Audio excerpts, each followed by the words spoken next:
Hi friends, welcome to my YouTube channel. நீங்கள் எல்லாரும் எப்படி இருக்கீங்க? இன்றைக்கி ஃப்ரைடே குட்டி மினி விலாக் பார்க்கலாமா? வாங்க வீடியோக்குள்ளே போயிட்டு பார்க்கலாம். பாப்பாவுக்கு வந்துட்டு ஸ்கூலுக்கு பிரேக்ஃபாஸ்ட் தான் கட்டி கொடுப்பேன். லஞ்சுக்கு வந்துட்டு வீட்டுக்கு வந்துடுவாங்க. ஸோ பிரேக்ஃபாஸ்ட்டுக்கு வந்துட்டு காயின் பரோட்டா இருக்குல்ல, அது உருளைக்கிழங்கோடைய காயின் பரோட்டா தான் செஞ்சுருந்தேன். சின்ன சின்னதாக செஞ்சு அதுவும் டொமேட்டோ கெச்சப்பும் வச்சு கொடுத்துட்டேன். ஸ்நாக்ஸ் வந்துட்டு ப்ரெட்டு ஜாம் தான் வச்சுருந்தேன். இப்போ மார்னிங் குடிச்சிட்டு போகிறதுக்கு வந்துட்டு கருப்பு கவுனி அரிசி கஞ்சி தான் செஞ்சுருந்தேன். மார்னிங் அதை குடிச்சிட்டு டிஃபன் பாக்ஸில் வந்துட்டு நம்ம இதை டிஃபன் வந்துட்டு பேக் பண்ணி கொடுத்து அனுப்பிச்சிடுவேன் ஸ்கூலுக்கு.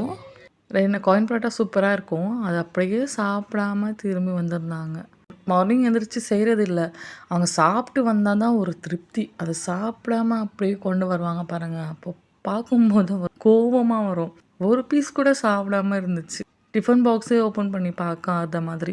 ஹாஃப் டேங்கிறதுனால சீக்கிரமாக வீட்டுக்கு வந்துடுவாங்க. அவங்க வரத்துக்குள்ளேயே சீக்கிரமாக சமைச்சு முடிச்சுடுவேன். சிக்கன் டிக்கா பிரியாணி தான் செஞ்சுருந்தேன். டேஸ்ட்டு வந்துட்டு சூப்பராக இருக்கும். இதோட ரெசிபி வேணுன்னா நீங்கள் கமெண்ட் பண்ணுங்கள், நான் அப்லோட் பண்ணுறேன். டிஃப்ரெண்ட்டான பிரியாணி சாப்பிட்ட ஃபீல் இருக்கும். டேஸ்ட்டும் நல்லாயிருக்கும். இந்த மாதிரி ஒரு வாட்டி ட்ரை பண்ணி பாருங்கள். வீட்டில் இருக்கிற பொருட்கள் வச்சு சிம்பிளாக செஞ்சிடலாம். நம்ம சமையலை வச்சு நம்ம இல்லை, நம்மளை வச்சு தான் சமையல். நம்ம இருக்கிற பொருட்கள் வச்சு சூப்பராக பிரியாணி செய்கிறதுக்கு தான் ட்ரை பண்ணணும். இந்த பொருட்கள் இருந்தால் தான் நம்ம சமையல் செய்ய முடியும் அப்படிலாம் இல்லைங்க.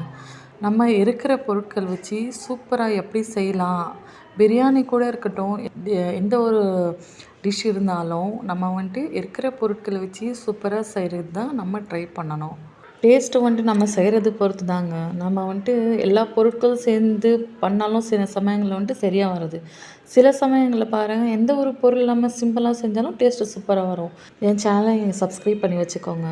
சிம்பிளான வீட்டில் இருக்கிற பொருட்கள் வச்சு எப்படி நம்ம விதவிதமாக செய்யலாம் அப்படின்னு சொல்லிட்டு நீங்கள் பார்க்கலாம். ஃப்ரைடே அதுவுமா ஸ்வீட் இல்லாமல் எப்படி அப்படின்னு சொல்லிட்டு தான் ஷாஹித்து கூட பண்ணியிருந்தேன். ஷாஹித்து கூடவும் வந்துட்டு நான் வீட்டில் இருக்கிற பொருட்களை வச்சு சிம்பிளாக தான் செஞ்சுருந்தேன். இதோட ரெசிபியும் சிக்கன் டிக்கா பிரியாணியோட ரெசிபி வேணுன்னா நீங்கள் கமெண்ட் பண்ணுங்கள், நான் அப்லோட் பண்ணுறேன். சப்ஸ்கிரைப் பண்ணிக்கோங்க. தேங்க்ஸ் ஃபார் வாட்சிங். பாய்.